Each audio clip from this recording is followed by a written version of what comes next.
Good morning 10th standard students. Today in your English class we are going to see vocabulary section of lesson number 2, the night the ghost got in.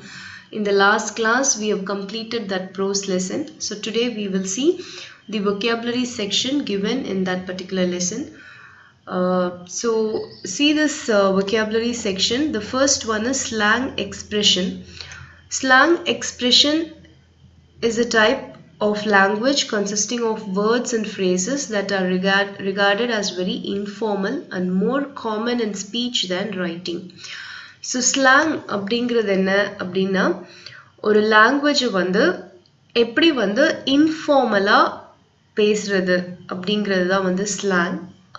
On a deeper note பார்த்தீங்கன்னா இப்போ நீங்கள் வந்து ஒரு particular language Tamil அப்படின்ற language நீங்கள் எடுத்துக்கிட்டிங்கன்னா உங்களுக்கு ஈஸியாக புரியறதுக்காக சொல்கிறேன். In Tamil Nadu in different districts we speak Tamil in different slangs. அதாவது சென்னையில் வந்து பார்த்தீங்கன்னா தமிழ் வந்து ஒரு மாதிரி பேசுவாங்க. கோயம்புத்தூர் போனீங்கன்னா அங்கே வந்து தமிழ் வந்து வேறு மாதிரி பேசுவாங்க. மதுரை பக்கம் போறீங்கன்னா அங்கே தமிழ் வந்து வேறு மாதிரி பேசுவாங்க. ஸோ இது எல்லாமே வந்து ஆக்சுவலி பார்த்தீங்கன்னா ஒரே லாங்குவேஜ் தான், தமிழ் தான். பட் ஆனால் அவங்களோட பழக்கத்துக்கு ஏற்ற மாதிரி அந்த தமிழ் அப்படிங்கிற அந்த லாங்குவேஜை வந்து டிஃப்ரெண்ட்டாக ஒவ்வொருத்தரும் அவங்களோட கன்வீனியன்ஸ்க்கு ஏற்ற மாதிரி அவங்களோட பழக்க வழக்கத்துக்கு ஏற்ற மாதிரி டிஃப்ரெண்ட்டாக பேசுறது தான் வந்து ஸ்லாங். ஸோ ஸ்லாங் எக்ஸ்பிரஷன் அப்படிங்கிறது வந்து it's very very informal and it is more common in speech than writing. அதாவது எழுதும் போது பார்த்தீங்கன்னா தமிழ் எல்லாருமே ஒன்றா தான் ஒரே மாதிரி தான் எழுதுவோம். பிகாஸ் வந்து நம்மளுக்கு வந்து அப்படி தான் வந்து we have been taught in ஸ்கூல்ஸில் வந்து நம்மளுக்கு வந்து தமிழ் வந்து இப்படி தான் எழுதணும் அப்படின்னு நம்ம சொல்லி கொடுத்துருக்காங்க. பட் பேசும்போது அவங்களோட பழக்கத்துக்கு ஏற்ற மாதிரி கொஞ்சம் கன்வீனியண்ட்டாக அவங்களுக்கு எது ஈஸியாக இருக்குமோ எது வந்து பிடிச்சிருக்கோ அந்த மாதிரி சில சென்டென்ஸை மாற்றி பேசிக்கிறது வந்து ஸ்லாங் எக்ஸ்பிரஷன் அப்படின்னு சொல்லி சொல்கிறோம். அண்ட் இட் இஸ் வெரி இன்ஃபார்மல்னா வந்து it is not the correct way of speaking அப்படின்னு அர்த்தம். ஸோ ஸ்பீச்சில் அவங்க வந்து பேசுறது வந்து it's okay, it's accepted. But while writing it is not accepted. For example பார்த்தீங்கன்னா நீங்கள் வந்து வீட்டில் வந்து நீங்கள் கான்வர்ஸ் பண்ணுவீங்க உங்களோட பேரண்ட்ஸோட பிரதர்ஸோட சிஸ்டர்ஸோட பார்த்தீங்கன்னா ரொம்ப வந்து கலோக்கியலாக வந்து நீங்கள் ஈஸியாக வந்து நீங்கள் வந்து பேசுவீங்க தமிழில். ஆனால் இதே வந்து ஸ்கூலில் போனால் ஒரு டீச்சர்கிட்டயோ ஒரு ஹெட் மாஸ்டர்கிட்டயோ இல்லைனா உங்களோட ஒர்க்கில் போகும்போது உங்களோட ஹையர் அத்தாரிட்டிகிட்டயோ உங்களோட கலீக்ஸ்கிட்டயோ நீங்கள் வந்து அதே மாதிரி எக்ஸ்பிரஷனில் பேச மாட்டீங்க இல்லையா? ஸோ அதே தான் வந்து ஸ்லாங் எக்ஸ்பிரஷனும். ஸோ இது வந்து உங்களுக்கு ஈஸியாக புரியறதுக்காக நான் சொன்னேன். இப்போ இங்கிலீஷ் லாங்குவேஜ்னு எடுத்துக்கிட்டிங்கன்னா அதே மாதிரி தான் டிஃப்ரெண்ட் கண்ட்ரீஸில் வந்து இங்கிலீஷை வந்து டிஃப்ரெண்ட் ஸ்லாங்ஸ் யூஸ் பண்ணி வந்து பேசுவாங்க. ஸோ ஸ்லாங் வந்து பார்த்தீங்கன்னா they are typically restricted to a particular context or group of people.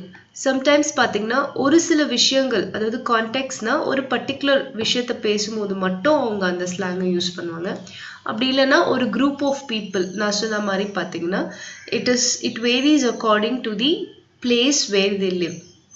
So அந்த பர்டிகுலர் குரூப் ஆஃப் பீப்புள் மட்டும் பார்த்தீங்கன்னா அந்த ஸ்லாங்கை யூஸ் பண்ணி பேசுவாங்க. அந்த குரூப் இல்லாமல் மற்ற இடத்துல பார்த்தீங்கன்னா வேறு மாதிரி பேசுவாங்க. ஸோ அதுதான் வந்து ஸ்லாங் எக்ஸ்பிரஷன். ஸோ இங்கிலீஷ் லாங்குவேஜ்னு எடுத்துக்கிட்டிங்கன்னா டிஃப்ரெண்ட் கண்ட்ரீஸில் different people are speaking English in many different number of ways. So அதில் வந்து நிறைய கரெக்டாகவும் இருக்கும், நிறைய தப்பாகவும் இருக்கும். ஸோ நிறைய பேர் வந்து அவங்களுக்கு ஏற்ற மாதிரி வந்து இங்கிலீஷ் வந்து பேசிக்குவாங்க. ஃபார் எக்ஸாம்பிள் நீங்கள் if you see some Hollywood மூவிஸ்லாம் பார்த்தீங்கன்னா உங்களுக்கே புரியும். ஒவ்வொரு மூவிலையும் ஒவ்வொரு மாதிரி இருக்கும் இங்கிலீஷ் பேசுகிறது. அவங்க அந்த டயலாக்ஸ் பார்த்தீங்கன்னா அது வந்து எதனாலனா அந்த பர்டிகுலர் பிளேஸில் நடக்கிற இன்சிடெண்ட் அப்படிங்கிறதுனால அந்த லோக்கல் ஸ்லாங் எக்ஸ்பிரஷன் தான் அவங்க யூஸ் பண்ணி அந்த மூவி ஷூட் பண்ணியிருப்பாங்க. மெக்சிகோவில் நடக்கிற மாதிரி மூவின்னா அங்கே இருக்கிற ஸ்லாங் யூஸ் பண்ணி பேசுகிற மாதிரி தான் டயலாக்ஸ் இருக்கும். ஆஃப்ரிக்கான்னு பார்த்தீங்கன்னா ஆஃப்ரிக்காவில் எப்படி இங்கிலீஷ் பேசுவாங்களோ அது வந்து வேறு மாதிரி இருக்கும். ஸோ அந்த எக்ஸ்பிரஷன் யூஸ் பண்ணி தான் அந்த மூவி ஷூட் பண்ணியிருப்பாங்க. அதே மாதிரி இஃப் யூ சி யூகே வந்து British English, it is the most formal English. So அங்கே வந்து வேறு மாதிரி வந்து பேசுவாங்க. ஸோ இதெல்லாமே வந்து ஸ்லாங் எக்ஸ்பிரஷன்ஸ் தான். So இப்போ நம்ம few examples நம்ம பார்க்கலாம் slang expressionல. See this see exercise. Look at the following expressions from the text. With the help of your teacher, rewrite them in standard English. So இப்போ first one பாருங்க. Must have got away. What had he like? So இது வந்து பாத்தீங்கன்னா this is not the proper English. So இது வந்து கரெக்டா நம்ம இங்கிலீஷ்ல எழுதணும்னா must got away. What was he like? So இதுதான் வந்து correct English. Must got away. What was he like? இதுதான் வந்து ஒரு group of people பேசும்போது must have got away. What did he like? அப்படின்ற மாதிரி பேசுவாங்க. So இது வந்து first example. Second one பாருங்க. Looky here Joe. Looky here Joe அப்படிங்கிறது வந்து it is not the proper or formal English. Look you here Joe அப்படிங்கிறது தான் வந்து கரெக்டான English sentence. No sign of nothing. No sign of nothing அப்படிங்கிறதும் வந்து it's a slang expression. correct Englishல பேசும்போது no sign of anything அப்படிங்கிறது தான் வந்து correct expression. Next, back the lines you goddamn. So back the lines you goddamn அப்படிங்கிறது வந்து it's not the formal or correct English. Back at the lines you good man அதுதான் வந்து கரெக்டான English. What was the idea of them cops starooting around the house last night? So இதுவும் வந்து ஒரு slang expression தான். அவங்க எப்படி பேசி பழக்கப்பட்டாங்களோ அந்த மாதிரி தான் இது இருக்கு. So இதோட correct English sentence வந்து what was the idea of all of the cops starrying and hooting around the house last night? So this is the correct form of expression. So slang expression பத்தி உங்களுக்கு இவ்ளோ தெரிஞ்சா போதும். Just for you to know what is slang expression and how to write correctly when a particular language is expressed in a slang அப்படின்றது தான் இந்த exercise. Next வந்து பாருங்க singular and plural forms. நம்ம singular and plural forms வந்து from very basic standards இருந்து படிச்சிட்டு இருக்கோம். third standardல இருந்து வந்து நம்ம singular and plural forms படிச்சிட்டு இருக்கோம். So எல்லாருக்குமே தெரியும் singularனா one, more than one is called plural. So இந்த lessonல வந்து பாத்தீங்கன்னா நம்மளுக்கு இந்த prose lesson the night the ghost got in lesson நிறைய plurals வந்து இருந்திருக்கு. Such as furniture, houses, windows, burglars, boxes, shelves, policemen, etc. So இதெல்லாமே வந்து plurals. Singularல வந்து particular suffix வந்து add பண்ணீங்கன்னா it becomes a plural form. இது நம்ம from our lower classes we have studied. So in the D exercise வந்து it's very easy. Complete the given tabular column with the suitable plural forms. So இங்க வந்து singular forms of words கொடுத்திருக்காங்க. இதோட plural forms நீங்க எங்க எழுதணும். So I think this must be very easy for you. So இதை வந்து நீங்க complete பண்ணிடுங்க. It's very easy. So இது ரெண்டோட இந்த exercise C ஓட answersம் exercise D ஓட answersம் I have given at the end of the video. So இது ரெண்டுமே வந்து நீங்க complete பண்ணிட்டு you can cross check your answers at the end of the video. Next is your listening task. I'm going to read a story to you and based on this story you're going to answer few questions asked. So just listen to the story carefully. A short story, 3 simple rules. The title of the short story is 3 simple rules. This short story 3 simple rules is quite interesting to all the people. Enjoy reading this story. Once there was a rich man in Thailand. His name was Chulong. He was a very rich man. Yet he wanted more riches, more money. One day he was walking in his garden. He saw a strange bird in a bush. It was very small, but it had very beautiful and colorful features. Its voice was also very sweet. Chulong had never seen such a bird in his life. He slowly went near the bush unseen. He caught the bird. Now the bird began to speak. Why have you caught me? The bird asked. I want to make money. I can sell you for a big amount, replied Chulong. But you're already rich. Why do you want more? Asked the bird. Because I want to become richer and richer, replied Chulong. But do not dream of making money through me, said the bird. It further added, you cannot sell me, nobody will buy me, because in imprisonment I lose my beauty and my sweet voice. Then it slowly turned into a black bird. The beautiful feathers were now looking like feathers of a crow. Chulong's hopes of making money were shattered. He said angrily, I will kill you and I will eat your meat. Eat me, I am so small. You will not get any meat out of me, replied the bird. Chulong could not answer. The bird then suggested, well, set me free. In turn, I shall teach you 3 simple but useful rules. What is the use of rules? I want only money, said Chulong. He was irritated. But these rules can profit you greatly, added the bird. Profit me? Really? Then I shall set you free. But how can I trust you? You may fly away, said Chulong. I give you my word, and I always keep my word, said the bird. Chulong wanted to take a chance. He released the bird. It flew up at once. Then it sat on a branch of a tree. Its color started changing. It became beautiful again. Chulong asked, now teach me the rules. Certainly, said the bird. Then it added, the first rule is never believe everything others say. The second rule is never be sad about something you do not have. The third rule is never throw away what you have in your hand. You silly bird, shouted Chulong. Then he added, these 3 rules are known to everyone. You have cheated me. But the bird said, Chulong, just sit down for a while. Think about all your actions of today. You had me in your hands, but you threw me away. You believed all that I said, and you are sad about not having me. The rules are simple, but you never followed them. Now, do you see the value of the rules? So saying, the bird flew away and disappeared from his sight. So this is your story, listening task story. So you have to answer the questions which are being asked from this story. So this listening task will really help you in future, because all English competitive exams, you will definitely have listening tasks. So just listen to this story one time or 2 times or 3 times, and then try to answer the questions that have been asked from this session. Next is your speaking skill. Speaking skill வந்து இன்னைக்கு நம்ம பார்க்க போறது வந்து quiz. Quiz அப்படிங்கிறது என்னன்னா, you have to guess with the clues. So நம்ம எல்லாருமே வந்து quiz program பார்த்திருப்போம், quiz competitions attend பண்ணிருப்போம்.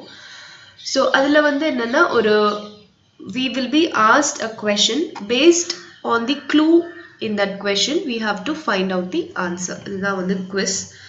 So in the quiz வச்சு நம்ம வந்து we are going to do the speaking exercise. இது வந்து actually typical classroom la பண்ணக்கூடிய exercise, but now since we don't have the classroom, நம்ம வந்து இது வேற மாதிரி வந்து இந்த speaking exercise இன்னைக்கு பண்ணலாம். First வந்து I will just outline how you have to frame the questions. So ஒரு quiz அப்படின்னும்போது என்னன்னா, ஒரு particular ஆன்சரை வந்து நீங்க மனசுல வச்சிருப்பீங்க. அந்த ஆன்சரை பேஸ் பண்ணி you will frame your questions. So who am I is a guessing game where players use yes or no questions to guess the identity of a famous person. So who am I அப்படிங்கிறது வந்து என்னன்னா, ஒரு பர்சனை பத்தினது. நீங்க யாராவது ஒரு personality, famous பர்சனாலிட்டியை வந்து நினைச்சுக்கலாம். அந்த ஃபேமஸ் பர்சனாலிட்டியை பற்றி you have to give some clues in the form of questions. அதை வந்து உங்களோட the other team member வந்து they have to find out who is that personality அப்படிங்கிறது. இதுதான் வந்து who am I quiz. So இதில் வந்து பார்த்தீங்கன்னா உங்களுக்கு வந்து you can frame the questions like this. அதாவது வந்து you can frame few questions, and the questions are based பண்ணி the opposite team will ask you questions and you have to say yes or no. அதாவது பார்த்தீங்கன்னா இப்போ நீங்கள் ஒரு famous personality நினச்சிருக்கீங்க, அந்த famous பர்சனாலிட்டியை பற்றி ஆப்போசிட் டீம் மெம்பர் வந்து கொஞ்சம் கொஷின்ஸ் கேட்பாங்க. அந்த கொஷின்ஸ்க்கு நீங்கள் எஸ் ஆர் நோ ஆன்சர்ஸ் மட்டும்தான் சொல்லணும். ஸோ அதை பேஸ் பண்ணி அவங்க வந்து அந்த ஃபேமஸ் பர்சனாலிட்டி யார் அப்படின்னு சொல்லிட்டு அவங்க வந்து they will find out. That is this who am I quiz. So examples பாருங்க. Are you a male? or are you a female? அது ஃபர்ஸ்டா கேட்கலாம். Are you a famous personality? So இதுக்கு yes or no நீங்க சொல்லணும். Are you a singer or dancer, actor? எந்த குரூப்ல வருவாங்க அவங்க அப்படின்னு பார்க்கறதுக்கு, அவங்களோட ப்ரொஃபஷன் கண்டுபிடிக்கிறதுக்கு. Are you a historical figure? So இப்போ இருக்கிறவங்களா இல்ல ஹிஸ்டரியில இருந்தவங்களா அப்படின்னு கேட்கறதுக்கு இந்த question. Are you young? So young ஆனவங்களா இல்ல ரொம்ப வயசானவங்களா அது தெரிஞ்சுக்கலாம். Are you alive now? So இப்போ உயிரோட இருக்காங்களா அப்படின்னு கேட்டு தெரிஞ்சுக்கணும். Does your name start with? So உங்களோட நேம் இதுல இருந்து ஸ்டார்ட் ஆகுமா? அதுக்கப்புறம் ஃபைனலா is he or she யாரு அப்படின்னு நீங்க கெஸ் பண்ணணும். ஸோ இதுதான் வந்து quiz exercise in your speaking task. So இப்போ இது வந்து நம்ம கிளாஸ் ரூம்ல இருந்துன்னா நம்ம வந்து குரூப்ஸாக டிவைட் பண்ணி நம்ம வந்து we should have made the speaking exercise. Since நம்ம வந்து இப்போ வந்து டிஜிட்டல் கிளாஸஸ் பண்ணிட்டு இருக்கிறதுனால இந்த ஸ்பீக்கிங் எக்ஸசைஸை நீங்க எப்படி பண்ணணும்னு நான் சொல்றேன். இந்த ஜி எக்ஸசைஸ்ல வந்து சார்லி சாப்ளின் பத்தி ஒரு பெரிய பேசேஜ் கொடுத்துருக்காங்க. ஸோ இந்த பேசேஜ் வந்து நீங்க ஃபுல்லா வந்து ரீட் பண்ணிடுங்க. ரீட் பண்ணிட்டு இதுல வந்து you have to frame few questions so that the other team member can guess who is the famous personality அப்படின்றது. ஸோ இப்போ நான் சொன்ன மாதிரி நீங்க எந்த மாதிரி கொஸ்டின்ஸ் இந்த ஃபேமஸ் பர்சனாலிட்டியை பற்றி ஃப்ரேம் பண்ணோம் அப்படின்னு பார்த்தீங்கன்னா, ஃபர்ஸ்ட் வந்து ஆர் யூ அ மேல்? ஸோ அதுக்கு ஆன்சர் வந்து yes. Are you a famous personality? Yes. Are you an actor? Yes. ஆக்டர்னா என்ன ஜர்னர்? காமெடி ஆக்டரா இல்லை ஹீரோவா? அந்த மாதிரி கொஸ்டின் கேட்கலாம். ஸோ அதுக்கப்புறமா இந்த பேசேஜ்ல சார்லி சாப்ளின் பற்றி நிறைய இன்ஃபர்மேஷன்ஸ் கொடுத்துருக்காங்க. அந்த இன்ஃபர்மேஷன் யூஸ் பண்ணி you can frame few questions so that the other person can easily identify who that person is. So இப்போ நீங்கள் என்ன பண்ண போறீங்க அப்படின்னா, இந்த சார்லி சாப்ளின் பற்றின இந்த பேராகிராஃப் வந்து ஃபுல்லாக படிச்சுட்டு எனக்கு வந்து ஒரு 10 கொஸ்டின்ஸ் வந்து நீங்கள் ஃப்ரேம் பண்ணணும். ஃப்ரேம் பண்ணி அதை வாய்ஸ் ரெக்கார்ட் பண்ணி எனக்கு அனுப்பணும்.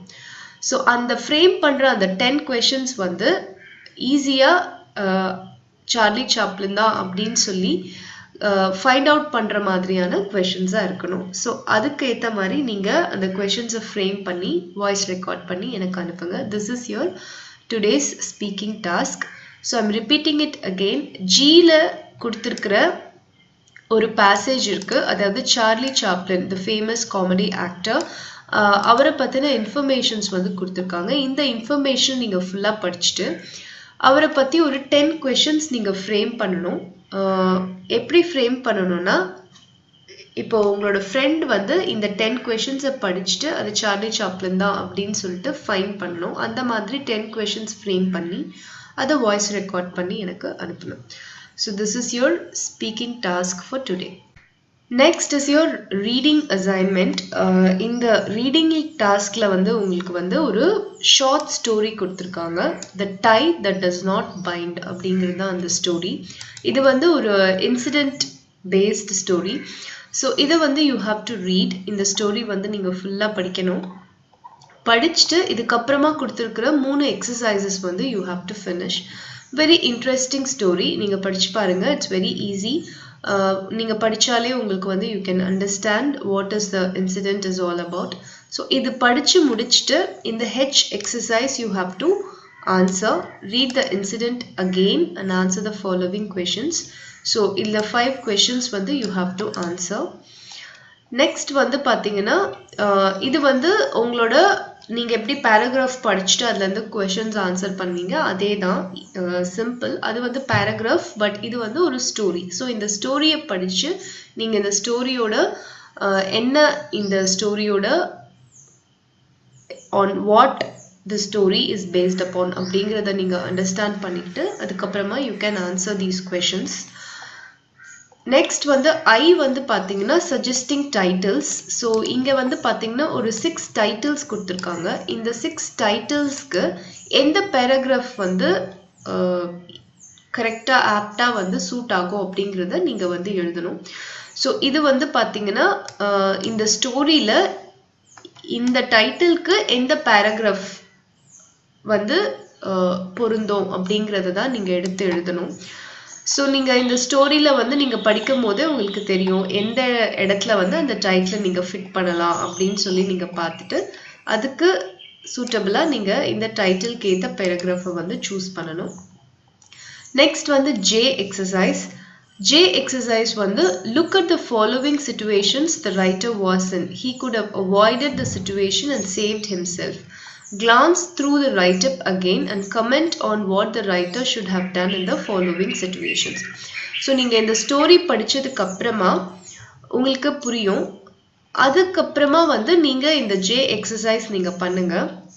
ஸோ எதெல்லாம் வந்து அந்த ரைட்டர் வந்து அவாய்ட் பண்ணியிருக்கலாம் அப்படிங்கிறத வந்து நீங்க இங்க வந்து எழுதணும். ஸோ இது பண்ணதுக்கு பதிலாக அவர் வேற என்ன பண்ணியிருக்கலாம், இதை பண்ணதுக்கு பதிலாக அவர் வேற என்ன பண்ணியிருந்தா அவரோட அந்த சுச்சுவேஷனை அவர் வந்து அவாய்ட் பண்ணியிருக்கலாம் அப்படிங்கிறது தான் நீங்க வந்து கொடுக்கணும். இது வந்து ஆல்டர்னேட்ஸ் நீங்க கொடுக்க போறீங்க based on that story which you have read. Next வந்து state whether the following statements are true or false. So K exercise is also very easy. Based on that story இது true or false அப்படின்னு சொல்லிட்டு நீங்க answer பண்ணணும். So இது எல்லாமே வந்து உங்களோட ரீடிங் டாஸ்க். ஸோ நீங்கள் எவ்வளோ எஃபெக்டிவாக ரீட் பண்ணி அந்த ஸ்டோரியை அண்டர்ஸ்டாண்ட் பண்ணியிருக்கீங்க அப்படின்றத டெஸ்ட் பண்ணுறதுக்கான எக்ஸசைசஸ் தான் இது. ஸோ ப்ராக்டிஸ் பண்ணுங்கள். பிகாஸ் நான் உங்களுக்கு முன்னாடியே சொன்ன மாதிரி உங்களோட போர்டு எக்ஸாமில் reading plays a major role. So நீங்கள் வந்து ரீடிங்கில் வந்து நல்லா அந்த ஸ்கில்லை வந்து நீங்கள் வந்து மாஸ்டர் பண்ணிட்டீங்கன்னா டெஃபினட்டாக ஈஸியாக 8 மார்க்ஸ் வந்து நீங்கள் ஸ்கோர் பண்ணிடலாம் ரீடிங் எக்ஸசைஸில். ஸோ இதை நீங்கள் வந்து ஆன் யுவர் ஓன் ரொம்ப சின்சியராக நீங்கள் பண்ணுங்கள். ஒரு ஃபர்ஸ்ட் டைம் படிக்கும் போதே ஸ்டோரி புரியாது. பட் வந்து நீங்கள் ஒரு 2-3 டைம்ஸ் நீங்கள் வந்து படித்து பார்த்தீங்கன்னா உங்களுக்கு கண்டிப்பாக புரியும். படித்து முடிச்சுட்டு இந்த 4 எக்ஸசைசஸ் நீங்கள் ஃபினிஷ் பண்ணிவிடுங்க. இந்த 4 எக்ஸசைசஸோட ஆன்சர்ஸ் வந்து உங்களுக்கு நான் வீடியோட எண்டில் கொடுத்துருக்கேன். But it is advisable for you to try on your own. உங்களோட ஓனாக நீங்கள் வந்து பண்ணிங்கன்னா தான் ரீடிங் ஸ்கில்லை நீங்கள் மாஸ்டர் பண்ண முடியும். ஸோ ஒன்ஸ் நீங்கள் ஓனாக பண்ணிவிட்டு தப்பு இருந்தால் பரவாயில்ல, you can always correct it. So நீங்கள் ஓனாக பண்ணிவிட்டு அதுக்கப்புறமா வீடியோட எண்டில் இருக்கிற ஆன்சர்ஸோட நீங்கள் க்ராஸ் செக் பண்ணிக்கலாம். The last is writing task.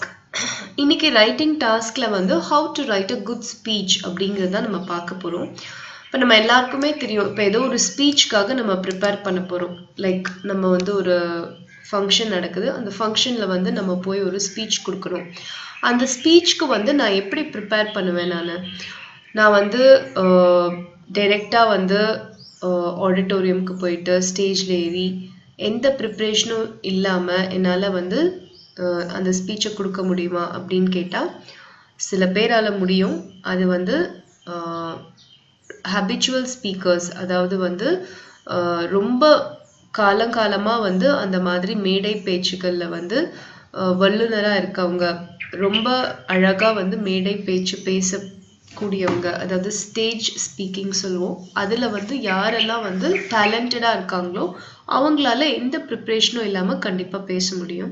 But நார்மலாக இருக்கிற ஸ்டூடெண்ட்ஸ் ஆகட்டும் இல்லை ஹியூமன் பீயிங்ஸ் யாராக வேணா இருக்கலாம், அவங்க வந்து ஒரு ஸ்பீச் கொடுக்கணும் அப்படின்னு சொன்னால் கண்டிப்பாக ப்ரிப்பேர் பண்ணாதான் ஸ்பீச் கொடுக்க முடியும். ஸோ அந்த ப்ரிப்பரேஷன் எப்படி பண்ணுறது அப்படின்னு பார்த்தீங்கன்னா, கண்டிப்பாக நம்ம வந்து நான் இந்த ஸ்பீச் தான் நான் பேச போகிறேன்றதை யூ ஹாவ் டு ரைட். இது வந்து நம்ம எல்லாருக்குமே தெரியும். ஒரு விஷயத்த நம்ம பேச போறோம்னா முதல்ல வந்து அதை நம்ம வந்து எழுதி வச்சுப்போம். ஓகே, நான் இதெல்லாம் பேச போறேன் அப்படின்னு சொல்லிட்டு நம்ம எழுதி, அப்பதான் நம்மளுக்கே ஒரு ஐடியா கிடைக்கும். ஒரு ஃப்ளோ ஆஃப் ஸ்பீச் எப்படி இருக்கணும் அப்படின்ற அந்த ஃப்ளோ வந்து நம்ம வந்து அரேஞ்ச் பண்ண முடியும். ஸோ அதுதான் வந்து நம்ம இன்னைக்கு செக்ஷன்ல பார்க்க போறோம். ஸோ ஒரு ஸ்பீச் நம்ம கொடுக்கணும்னா அதுக்கு நம்ம என்னென்னலாம் எழுதணும் அப்படின்னு பார்த்தீங்கன்னா, your speech should have an inspiring opening and ending. எப்பவுமே ஓப்பனிங் வந்து கொஞ்சம் இன்ஸ்பைரிங்காக இருக்கணும், ரொம்ப வந்து அடுத்தவங்களை வந்து கவர்ற மாதிரி இருக்கணும் opening and also ending. So நீங்கள் உங்களோட ஸ்பீச் ஓப்பன் பண்ணும்போது ஆடியன்ஸை வந்து அட்ராக்ட் பண்ணுற மாதிரி இருக்கணும். அண்ட் எண்ட் பண்ணும்போதும் க்ளோஸ் பண்ணும்போதும் ஆடியன்ஸை வந்து அட்ராக்ட் பண்ணுற மாதிரி இருக்கணும். செகண்ட் வந்து அப்ரோப்ரியேட் டோன் ஆஃப் வாய்ஸ் இருக்கணும். அதாவது வந்து எந்த இடத்துல வந்து உங்களோட வாய்ஸ் வந்து சீரியஸாக இருக்கணும், எந்த இடத்துல வந்து ஹியூமரஸாக இருக்கணும், அது மாதிரி இருக்கு. ஃபார் எக்ஸாம்பிள் உங்களோட ஸ்பீச்சில் வந்து நீங்கள் சின்னதாக ஒரு காமெடி கலந்துருக்கீங்கன்னா அப்போ உங்களோட டோன் வந்து மாறணும். அப்போ வந்து நீங்கள் சீரியஸாக பேசிகிட்டு இருக்கக்கூடாது. So this is second. Third one வந்து பார்த்தீங்கன்னா, ஸோ இதுவும் வந்து நீங்கள் உங்களோட ரைட்டிங்கில் வந்து நோட் பண்ணிக்கணும். ஸோ இந்த இடத்துல நான் இப்படி பேசணும், இந்த இடத்துல நான் இப்படி பேசணும் அப்படிங்கிறது. தேர்ட் ஒன் வந்து பார்த்தீங்கன்னா, adapt speech for purpose and audience. அதாவது நீங்கள் என்ன பர்பஸ்க்கு வந்து நீங்கள் பேச போகிறீங்க. ஃபார் எக்ஸாம்பிள் நீங்கள் வந்து பொல்யூஷன் பற்றி ஒரு ஸ்பீச் கொடுக்க போகிறீங்க அப்படின்னா அந்த பொல்யூஷன் பற்றி மட்டும்தான் பேசணும். அதை விட்டுட்டு நீங்கள் வேறு டாபிக்ஸ்க்கு போகக்கூடாது. அதே மாதிரி நீங்கள் எந்த ஆடியன்ஸ்க்கு பேசுகிறீங்கன்றதும் ரொம்ப ரொம்ப முக்கியம். ஃபார் எக்ஸாம்பிள் நீங்கள் வந்து ஸ்டூடெண்ட்ஸ்க்கு வந்து ஒரு ஸ்பீச் கொடுக்க போகிறீங்கன்னா ஸ்டூடெண்ட்ஸ்க்கு எது பெனிஃபிட் ஆகுமோ அதை தான் நீங்கள் பேசணும். அதை விட்டுட்டு நீங்கள் ஜென்ரலாக வந்து பாலிடிக்ஸ் பற்றி பேசுனீங்கன்னா it is of no use. So எந்த பர்பஸ்க்காக நம்ம பேசுகிறோம், எந்த ஆடியன்ஸ்க்காக நம்ம பேசுகிறோம் அப்படின்றது ரொம்ப ரொம்ப முக்கியம். நெக்ஸ்ட் பாயிண்ட் வந்து organise ideas logically and do not confuse the audience. அதாவது இப்போ நான் சொன்ன மாதிரி எப்படி வந்து உங்களோட ஸ்பீச் போக போகுது. ஃபர்ஸ்ட் ஓப்பன் பண்ணுறேன், ஓப்பன் பண்ணதுக்கப்புறம் நான் எதை பற்றி பேசுகிறேன், நெக்ஸ்ட் எதை பற்றி பேசுகிறேன், நெக்ஸ்ட் எதை பற்றி பேசுகிறேன் அப்படின்ற அந்த ஃப்ளோவை வந்து நம்ம அழகாக எழுதி வச்சுக்கணும். இல்லைன்னா வந்து கன்ஃபியூஸ் ஆகிடுவோம், நம்மளே கன்ஃபியூஸ் ஆகிடுவோம். பின்னாடி பேச வேண்டியது முன்னாடி பேசுவோம், முன்னாடி பேச வேண்டியதை வந்து நடுவில் பேசுவோம். ஸோ இந்த மாதிரி இருக்கும்போது ஆடியன்ஸ்க்கே புரியாது நீங்கள் என்ன பேசுறீங்கன்றது. ஸோ அந்த ஃப்ளோ, நீங்கள் உங்களோட ஸ்பீச் வந்து எந்த ஃப்ளோவில் இருக்க போகுது அப்படின்றத you have to clearly write it and have it. Next வந்து use emotive language to convince your audience that what you are saying should be listen to. அதாவது நீங்கள் பேசுறது வந்து ஒரு எமோஷ்னலான டாப்பிக்காக இருக்குது, இல்லைன்னா கண்டிப்பாக ஆடியன்ஸ் வந்து அக்செப்ட் பண்ணிக்க கூடியதாக நீங்கள் பேசுகிறோம் அப்படின்னு பார்த்தீங்கன்னா அதுக்கேற்ற மாதிரி ஒரு எமோட்டிவ் லாங்குவேஜ் நீங்கள் யூஸ் பண்ணணும். For example how politicians speak, அதே மாதிரி நிறைய philanthropists பேசும்போது எப்படி பேசுவாங்க. ஸோ இதெல்லாம் தான் வந்து நம்மளோட ரைட்டிங்லேயும் வந்து நம்ம அடாப்ட் பண்ணி எழுதணும். எக்ஸாம்பிள் பாருங்க, even if they put us in chains, torture us and leave us to bleed, we will not move, blood will be our victory. இது வந்து பார்த்தீங்கன்னா லிட்ரலாக ஒரு ரெவல்யூஷன் போது பேசின ஒரு ஸ்பீச். ஸோ ஒரு புரட்சி பண்ணும்போது நம்ம எப்படி பேசுவோமோ அதுக்கேற்ற மாதிரி அந்த ரைட்டப் வந்து இருக்கணும். அப்போ தான் அது அழகாக பேச முடியும். ஸோ அதுதான் வந்து கொடுத்துருக்காங்க. சிக்ஸ்த் ஒன் பார்த்தீங்கன்னா, use rhetorical questions. Asking a question for persuasive effect without expecting a play. Example, was he not a good man? Knowing that the audience agree anyway. அதாவது rhetorical questions அப்படின்றது என்னன்னா, நீங்கள் பேசும்போது நடுவில் வந்து ஆடியன்ஸை வந்து கொஷின் கேட்கறது, அதுதான் வந்து rhetorical questions. ஸோ இந்த மாதிரி கொஷின்ஸ் கேட்கும்போது ஆடியன்ஸ் வந்து they will obviously say yes. அந்த மாதிரியான கொஷின்ஸ் வந்து நீங்கள் ஃப்ரேம் பண்ணணும் நடுவில். அது வந்து இன்னும் அழகாக ரீச் ஆகும் ஆடியன்ஸ்க்கு. நெக்ஸ்ட் வந்து make sure you are writing in the correct person. So நீங்கள் வந்து யாரை பற்றி பேசுகிறீங்களோ, சம்டைம்ஸ் வந்து உங்களோட ஸ்பீச் வந்து ஒரு பர்சனாலிட்டியை பற்றி இருக்கும். ஸோ யாரை பற்றி பேசுகிறீங்களோ அவங்கள பற்றி கரெக்டான இன்ஃபர்மேஷன் நீங்கள் எழுதி வச்சு பேசணும். நெக்ஸ்ட் வந்து use interesting facts and figures with diagrams or charts to help your audience visualise it. Sometimes வந்து நீங்கள் சில செமினார்ஸ் கொடுக்கலாம், அதாவது PowerPoint presentation, projectors use பண்ணி கூட உங்களோட ஸ்பீச் நீங்கள் கொடுக்கலாம். அப்படி கொடுக்கும்போது நீங்கள் வந்து facts and figures, diagrams, charts இதெல்லாமே நீங்கள் யூஸ் பண்ணிங்கன்னா இன்னும் வந்து அது ரொம்ப எஃபெக்டிவாக ஆடியன்ஸை ரீச் பண்ணும். ஸோ இதுதான் வந்து few important points while you prepare for a speech. நம்ம அந்த ரிட்டாரிக் எக்ஸ்பிரஷன்ஸ்ன்னு சொல்லி இங்கே பார்த்தோம் இல்லையா, ரிட்டாரிக்கல் கொஷின்ஸ். அந்த ரிட்டாரிக்கல் கொஷின்ஸ் அப்படிங்கிறது என்னென்னா, rhetoric was the art of using eloquence for persuasive effect in public speaking. ஒரு பப்ளிக்கில் வந்து ஒரு மாஸ் ஆஃப் க்ரௌட் இருக்குது, அந்த க்ரௌடில் நடுவில் வந்து நம்ம பேசும்போது ஒரு ஆர்ட் ஆஃப் யூஸிங் எலோக்வென்ஸ். எலோக்வென்ஸ்னால் வந்து ரொம்ப கிராண்டாக ஒரு பெரிய விஷயம் பற்றி ரொம்ப எஃபெக்டிவாக நம்ம பேசுகிறது தான் வந்து ரிட்டாரிக் எக்ஸ்பிரஷன்ஸ் அப்படின்னு சொல்கிறோம். ஸோ இப்போ நிறைய பொலிட்டீஷியன்ஸ், சிஎம், பிரைம் மினிஸ்டர் இவங்கெல்லாம் பேசும்போது பார்த்தீங்கன்னா ரொம்ப வந்து கிராண்டாக பேசுவாங்க. சம்டைம்ஸ் வந்து பார்த்தீங்கன்னா வாய்ஸ் வந்து ரொம்ப ஹை பிச்சில் பேசுவாங்க. ஸோ இது எல்லாமே தான் வந்து ரிட்டாரிக்கல் எக்ஸ்பிரஷன்ஸ். சம்டைம்ஸ் வந்து ஆடியன்ஸை கொஷின் கேட்டு அவங்கள வந்து அக்செப்ட் பண்ணிக்கிற மாதிரியான கொஷின்ஸ் கேட்பாங்க. ஸோ இது எல்லாமே தான் ரிட்டாரிக் எக்ஸ்பிரஷன்ஸ். ஸோ இதெல்லாமே வந்து பப்ளிக் ஸ்பீக்கிங்க்கு ரொம்ப ரொம்ப must. So it was taught in medieval universities and included techniques such as elaborate figures of speech, memorization and delivery. So இது வந்து நம்ம எப்படி poemல வந்து மற்ற forms of arts of speech இருக்கோ, like simile, metaphor அந்த மாதிரி, அதே மாதிரி தான் rhetoric expression அப்படிங்கிறது particularly used in public speaking. So இப்போ வந்து நான் வந்து உங்களுக்கு எப்படி வந்து ஒரு ஸ்பீச்சுக்கு ப்ரிப்பேர் பண்ணுறதுக்கு ஒரு ரைட்டப் எழுதுறது, என்னென்ன பாயிண்ட்ஸ்லாம் நம்ம வந்து மைண்டில் வச்சுக்கணும்னு சொன்னேன். என்னென்ன பாயிண்ட்ஸ்ன்னு பார்த்தீங்கன்னா, you should have good opening and ending. அதுக்கப்புறமா வந்து பார்த்தீங்கன்னா உங்களோட ஃப்ளோ ஆஃப் ஸ்பீச் வந்து ப்ராப்பராக இருக்கணும். It should not confuse the audience. Then நடுவில் வந்து கொஷின்ஸ் வந்து கேட்கலாம் ஆடியன்ஸ் கிட்ட. அதுக்கப்புறம் ஃபேக்ட்ஸ் அண்ட் ஃபிகர்ஸ் வந்து ப்ராப்பராக இருக்கணும். With charts, if you are going to present with projector, you can use charts, some statistics, இதெல்லாம் வந்து நீங்கள் யூஸ் பண்ணலாம். அண்ட் அதுக்கப்புறமா வந்து பார்த்தீங்கன்னா எதை பற்றி நீங்கள் பேசுகிறீங்க, த பர்பஸ், எதை பற்றி நீங்கள் பேசுகிறீங்களோ அதை பற்றி மட்டும்தான் நீங்கள் பேசணும். அண்ட் தென் யாருக்காக நீங்கள் பேசுகிறீங்க, த ஆடியன்ஸ் யார், அவங்களுக்கு எது யூஸ்ஃபுல்லாக இருக்குமோ அதை பற்றி மட்டும்தான் நீங்கள் பேசணும். ஸோ இதெல்லாமே வந்து few important points which you have to keep it in your mind while preparing your speech. So இதை யூஸ் பண்ணி you have to write a speech for your school literary association celebration with a given lead. So உங்களோட ஸ்கூல்ல வந்து ஒரு literary association celebration நடக்குது. Literary அசோசியேஷன்னா என்னன்னா இலக்கிய மன்றம் அப்படின்னு அர்த்தம். அது இங்கிலீஷாகவும் இருக்கலாம் இல்லை தமிழாகவும் இருக்கலாம், as you wish. So English literary அசோசியேஷனாகவும் இருக்கலாம், தமிழ் லிட்ரரி அசோசியேஷனாகவும் இருக்கலாம். ஸோ இங்கிலீஷ் லிட்ரரி அசோசியேஷனாக இருக்குது அப்படின்னு சொன்னால் அந்த லிட்ரரி அசோசியேஷனோட செலிப்ரேஷன் வந்து நடக்கும்போது நீங்கள் வந்து ஒரு ஸ்பீச் கொடுக்கணும். அப்போது நீங்கள் எப்படி உங்களோட ரைட்டிங், அந்த ரைட்டப்பை வந்து ரெடி பண்ணுவீங்க அப்படின்றதான் நீங்கள் எழுதணும்.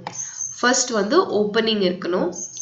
Opening means you have to welcome the audience for what function அப்படிங்கிறத நீங்கள் சொல்லணும். நெக்ஸ்ட் பர்பஸ்னால் நீங்கள் எதை பற்றி பேசுகிறீங்க. இப்போ லிட்ரரி அசோசியேஷன்னா அந்த அசோசியேஷன் என்னென்ன பண்ணியிருக்காங்க ஓவர் 1 year, அவங்க வந்து என்னென்னலாம் பண்ணியிருக்காங்க ஸ்கூலில் அப்படின்றத நீங்கள் சொல்லணும். நெக்ஸ்ட் வந்து ஆடியன்ஸ் வந்து பார்த்தீங்கன்னா இந்த பர்டிகுலர் டாபிக்கு வந்து கண்டிப்பாக school students are college students and your teachers இருப்பாங்க. ஸோ அவங்களுக்கு ரிலவெண்ட்டாக நீங்கள் பேசணும். அதுக்கப்புறம் லாங்குவேஜ் வந்து use good describing words use பண்ணணும். எமோட்டிவ் வேர்ட்ஸ் அதெல்லாம் யூஸ் பண்ணி நீங்கள் எழுதணும். நெக்ஸ்ட் வந்து you have to end your speech properly. So இதெல்லாமே யூஸ் பண்ணி you have to finish this writing exercise today. ஒரு எக்ஸாம்பிள் ஆஃப் ரைட்டிங் எக்ஸசைஸ் வந்து உங்களுக்கு நான் வீடியோட எண்டில் கொடுத்துருக்கேன். அதை வந்து ஜஸ்ட் ரெஃபரன்ஸ்க்கு வச்சுட்டு நீங்கள் இந்த எக்ஸசைஸ் வந்து ஃபினிஷ் பண்ணிக்கோங்க. Writing exercise is also very important from exam perspective view. So இதுவும் நீங்கள் வந்து ப்ராப்பராக ப்ரிப்பேர் பண்ணிங்கன்னா ஈஸியாக 8 marks நீங்கள் போர்டு எக்ஸாமில் வாங்கிடலாம். ஸோ ட்ரை பண்ணுங்கள். If you have difficulty you can refer my writing which is given at the end of the video. So இது ஃபுல்லாகவே வந்து பார்த்திங்கன்னா இன்றைக்கி நம்ம லிஸ்னிங், ஸ்பீக்கிங், ரைட்டிங், vocabulary எல்லாமே நம்ம பார்த்தோம் இந்த லெசனில். ஸோ எல்லாமே கோ த்ரூ பண்ணி பார்த்துட்டு எக்ஸசைசஸ் ஃபினிஷ் பண்ணிவிட்டு எனக்கு அனுப்புங்க. If you have any doubts please feel free to call me. Thank you.